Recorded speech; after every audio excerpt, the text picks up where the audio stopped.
സെക്രട്ടേറിയറ്റിൽ നിന്ന് ആക്രി അടിച്ചുമാറ്റി ജീവിക്കുന്ന ഒരു വിഭാഗവുമുണ്ട്.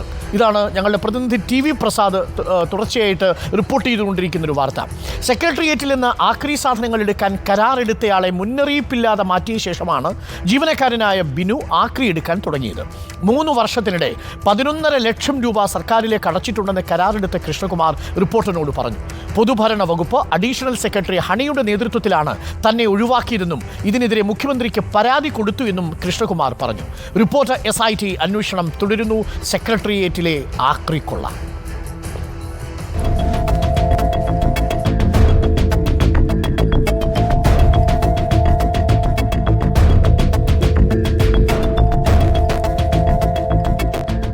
സെക്രട്ടേറിയറ്റിൽ നിന്ന് ലേലം കൊണ്ടുപോയ പേപ്പർ, പ്ലാസ്റ്റിക് സാധനങ്ങൾ മറ്റും പുറത്തു കൊണ്ടുപോയതിൽ മുൻകൂർ അടച്ച പൈസ. അതായത് ആക്രി പുറത്തേക്ക് എടുക്കണമെങ്കിൽ മുൻകൂറായി പണം സർക്കാരിലടക്കണമെന്ന്.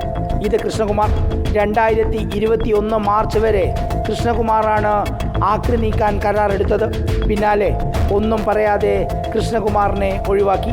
പിന്നീട് അറിയണ അവിടെ ഒരു ഹണി എന്ന് പറയുന്ന സാറിൻ്റെ കീഴിൽ ജോലി ചെയ്യുന്ന ഒരു പയ്യനാണ് ഇപ്പം കൊടുക്കണമെന്നാണ് അറിഞ്ഞത്. ബിനു എന്നും പറഞ്ഞുകൊണ്ട്. അത് ആ സമയത്തെ അറിഞ്ഞായിരുന്നോ? ആ സമയത്ത് നമുക്ക് സാധാരണ വിളിക്കാതെയൊക്കെ ആയപ്പോൾ പിന്നെ അന്വേഷിച്ച് പോയപ്പോഴാണ് അറിഞ്ഞത്. ഈ ബിനു എന്ന് പറയുന്ന ആള് ഹണിയുടെ ആരാ? അവിടെ ജോലി ചെയ്യുന്ന ആളെന്നാണ് അറിഞ്ഞത്. ആക്രി കിട്ടാതായതോടെ മുഖ്യമന്ത്രിക്കടക്കം പരാതി കൊടുത്തു കൃഷ്ണകുമാർ. ആ അന്വേഷണവും എത്തിയത് ഹണിയുടെ മേശപ്പുറത്തായിരുന്നു. കൃഷ്ണകുമാറിനെ ഒഴിവാക്കാൻ ഇതുപോലെ ഹണി മറുപടി നൽകിയതായി കൃഷ്ണകുമാർ ആരോപിക്കുന്നു. മറുപടി ഹണി സാറാണെന്ന് തോന്നുന്നു മറുപടി തന്നിരിക്കണം. അത് തന്നെ. ഇതിനകത്ത് എന്താ പറയുന്നത്? അതിൻ്റെ അകത്ത് പറയണമെന്ന് പറയുന്നത് അവിടെയുള്ള എല്ലാ വേസ്റ്റുകളും കൊണ്ടുപോകണമെങ്കിൽ പരിഗണിക്കുകയാണ്. കമ്പൊടിഞ്ഞ് കിടക്കുന്നതും ഗ്ലാസ് പൊട്ടി കിടക്കുന്നതും ചെരുപ്പ, ബാഗും, കഴിക്കുന്ന ഫുഡ് വേസ്റ്റ് എല്ലാം കൊണ്ടുപോകണമെങ്കിൽ പരിഗണിക്കാം. ഞാൻ മൂല്യമുള്ള വസ്തുക്കളാണ് എടുത്തുകൊണ്ട് പോയിക്കൊണ്ടിരുന്നത്. കൃഷ്ണകുമാറിനെ ഒഴിവാക്കിയത് 2021 മാർച്ചിൽ.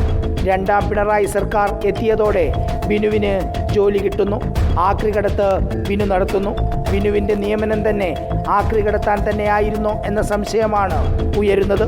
Reporter TV Prasad, in reporter, Thiruvananthapuram.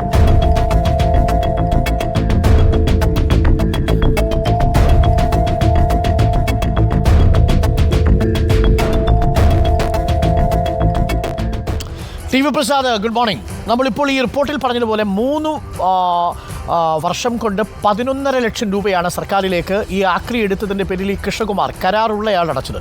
എന്ന് പറഞ്ഞാൽ ഒരു വർഷം ശരാശരി 3-3.5 ലക്ഷം രൂപ ഈ ആക്രിയുടെ കച്ചവടത്തിലൂടെ സർക്കാരിന് കിട്ടേണ്ട പണമാണ്. അതല്ലേ ഈ പറയുന്ന ബിനുവും സംഘവും ചേർന്ന് തട്ടിച്ചെടുത്തിരിക്കുന്നത്? TV Prasad, good morning. Good morning Arun. ഉറപ്പായിട്ടും അരുൺ തന്നെയാണ് പറഞ്ഞത് തന്നെയാണ് അതിലൊരു പ്രധാനപ്പെട്ട പോയിന്റ്. അതായത് നമ്മൾ നേരത്തെ പറഞ്ഞതുപോലെ ആക്രി എന്ന് കേട്ടാൽ എല്ലാവരും ഒന്ന് നെറ്റിച്ചെടുക്കും. ആക്രിയല്ലേ, അതങ്ങ് വിടാമെന്ന്. പക്ഷേ ആക്രി വലിയ മീനാണ് എന്നുള്ളത് തന്നെയാണ് അരുൺ. അതായത് ഈ ആക്രിക്കാരൻ അടച്ചത് 11.5 ലക്ഷം രൂപ, കൃത്യമായി പറഞ്ഞാൽ 11,41,000 രൂപയാണ് സർക്കാരിലേക്ക് അടക്കുന്നത്. അത് അടക്കുന്നത് മുൻകൂറായിട്ടാണ്. നമ്മൾ നേരത്തെ പറഞ്ഞതിലൊരു പിശകുണ്ട്. നമ്മൾ പറഞ്ഞത് ആക്രി അടച്ചതിൻ്റെ അടുത്ത ദിവസം പണം അടക്കണം, എടുത്തതിൻ്റെ അടുത്ത ദിവസം പണം അടക്കണം എന്നുള്ളതായിരുന്നു. അങ്ങനെയല്ല, ഗേറ്റ് പാസ് കിട്ടണമെങ്കിൽ മുൻകൂറായി തന്നെ അതിൻ്റെ ഏകദേശ പണം അടക്കണം. പിന്നീട് ഉദ്യോഗസ്ഥൻ കൂടെ പോയി തൂക്കി നോക്കി അതിൻ്റെ അളവനുസരിച്ച് ബാക്കിയുണ്ടെങ്കിൽ അതിനുശേഷം അടക്കണം. അങ്ങനെ കൃഷ്ണകുമാർ 2021 മാർച്ച് വരെ 11,41,000 രൂപ സർക്കാരിലേക്ക് അടച്ചു എന്നുള്ളതാണ്. അത് അടച്ച പണമാണ് അരുൺ. സ്വാഭാവികമായി ഈ ആക്രി കച്ചവടത്തിൽ നല്ല ലാഭം ഉണ്ടാവും. ഉറപ്പായും ഒരു 20 ലക്ഷം രൂപയുടെ ബിസിനസ് എങ്കിലും 3 കൊല്ലം ഉണ്ടായി കാണും.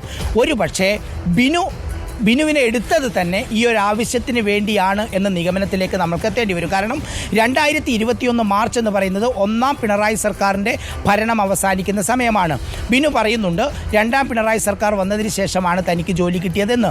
ബിനുവാണ് ഈ ആക്രി കടത്തിൻ്റെ മുഴുവൻ കാര്യങ്ങളും ചെയ്യുന്നതെന്ന് മുത്തുവേൽ തന്നെ വെളിപ്പെടുത്തിയിട്ടുണ്ട്. അങ്ങനെ കരാറുകാരൻ എന്ന് പറഞ്ഞ് ആ ഉത്തരവിറക്കുന്ന മുത്തുവേൽ പറഞ്ഞു, എൻ്റെ പേരിൽ അങ്ങനെ ഒരു കരാറില്ല, ബിനുവാണ് എല്ലാം ചെയ്തത്. അങ്ങനെയെങ്കിൽ ഈ ആക്രി കരാറെടുത്ത എടുത്ത കൃഷ്ണകുമാറിനെ അയാളെ ഒന്നും പറയാതെ മാറ്റിക്കൊണ്ട് അവിടേക്ക് ബിനുവിനെ പ്രതിഷ്ഠിക്കുകയായിരുന്നു എന്നുള്ളതാണ് ഏറ്റവും പ്രധാനപ്പെട്ട കാര്യം.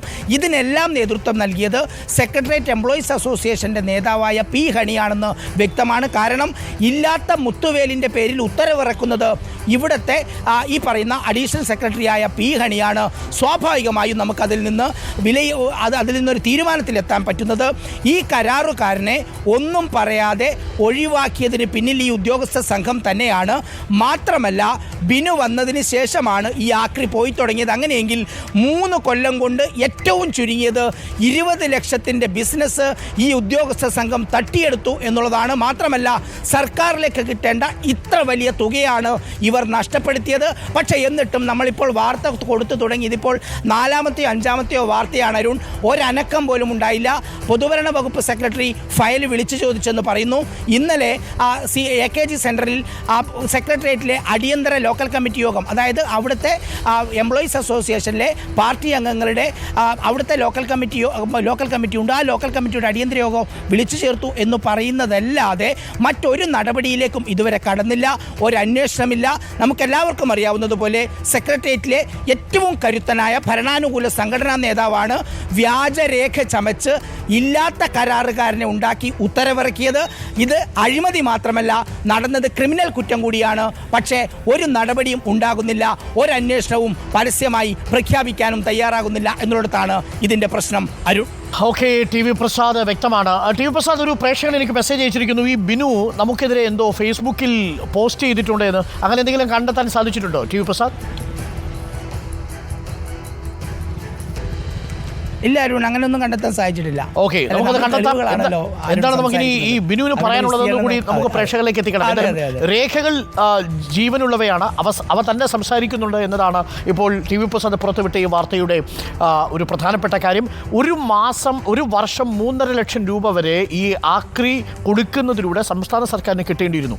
ആ പണമാണ് ട്രഷറിയിൽ അടയ്ക്കാതെ ഈ ബിനു സ്വന്തം അക്കൗണ്ടിലേക്ക് അടിച്ചു മാറ്റിക്കൊണ്ടിരുന്നത്. ഇതാണ് TV പ്രസാദ് പുറത്തുവിട്ട വാർത്തയുടെ ഒരു പ്രധാനപ്പെട്ട കാര്യം. അതിന് സർവീസ് സംഘടനകളുടെ തലപ്പത്തിരിക്കുന്ന നേതാവിൻ്റെ കൂടി പിന്തുണയുണ്ട് എന്നതും ഞെട്ടിപ്പിക്കുന്ന കാര്യമാണ്. 11.5 ലക്ഷം രൂപയാണ് ഈ 3 വർഷം കൊണ്ട് കൃഷ്ണകുമാർ എന്ന് പറയുന്ന കരാർ ഏറ്റെടുത്ത് കൊടുത്തിരിക്കുന്നയാൾ ട്രഷറിയിൽ അടച്ചിരുന്നത്. അയാളെ ഒഴിവാക്കി ഈ ബിനുവിന് കരാർ കൊടുക്കുകയല്ല ചെയ്തിരിക്കുന്നത്. ബിനുവിൻ്റെ പേരിൽ മറ്റൊരാൾക്ക് കരാർ കൊടുക്കുന്നു. അയാൾ കൊട്ടേഷൻ സ്വയമായിട്ട് അച്ചടിക്കുന്നു. എന്നിട്ട് ഈ സംഭവങ്ങളൊക്കെ കൊടുക്കുന്നു. എന്തല്ലേ നമ്മുടെ നാട്ടിൽ നടക്കുന്നത്? ഒരു ആക്രി കടത്തി അതിൽ നിന്ന് കൊള്ളയടിക്കാൻ തോന്നുന്നൊരു മനസ്സുണ്ടല്ലോ, അപ്പോൾ നിങ്ങളെക്കുറിച്ച് ഇതേ നമുക്ക് പറയാൻ പറ്റും. എന്തായാലും അതിൽ അന്വേഷണം ഉണ്ടാകുന്നതുവരെ നമ്മൾ ആ വാർത്തയുടെ പിന്നാലെ ഉണ്ടാവും. ആക്രിയാണെങ്കിലും ഒരു സൂചിയാണെങ്കിലും തുരുമ്പാണെങ്കിലും സർക്കാരിൻ്റെ പൊതുമുതൽ നഷ്ടപ്പെടാൻ പാടില്ല എന്നത് തന്നെയാണ് നമ്മുടെ നിലപാട്.